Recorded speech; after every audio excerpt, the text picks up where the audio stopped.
Good evening and thank you for joining us. We begin tonight with new concerns about the RCMP.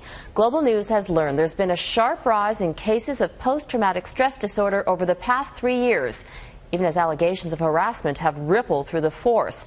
It's costing taxpayers millions. A peer support program was canceled 2 years ago. And as Shirlee Engel reports, critics say the force has done little to help since then. I never thought I'd only have 26 years in the RCMP. I wanted to be a lifer.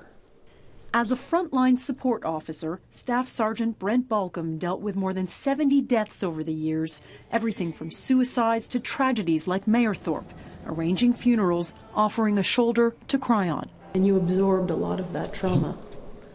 Yeah, you see a lot of things that you can't forget about later. In 2010, he was handpicked by the RCMP to develop a peer support program for PTSD, similar to one in the military.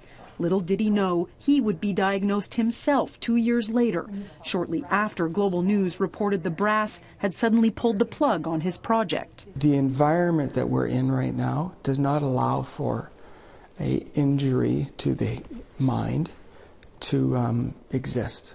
After nearly 2 years of stalling, the RCMP finally released some 3,000 pages of documents under access to information about the development of that peer support program, which has helped police forces around the world.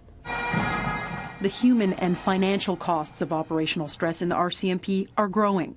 The number of current and ex-mounties on disability pensions for PTSD is up 64% since 2010. The force loses $70 million each year to officers unable to work due to physical and mental disabilities, but won't say exactly how much is due to PTSD. Increased awareness means more Mounties are coming forward. Assistant Commissioner Gilles Moreau told us a new mental health strategy was approved this week, but there will be no support groups. Some experts are saying you're trying to reinvent the wheel for something for which a paradigm already exists. There is an issue of liability, having people that weren't trained in the mental health business, perhaps conducting themselves into ways that we did not support. Moreau battled psychological issues himself and always found help. He says treatment is not the RCMP's job. As a member, you have to go and seek the help that you need to get better.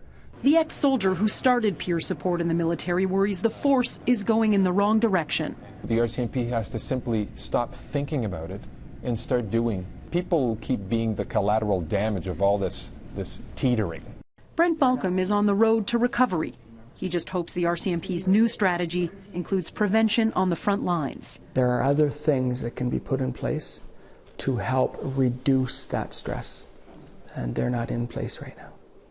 The only help now is a 1-800 number when they're already in crisis. Shirlee Engel, Global News, Ottawa.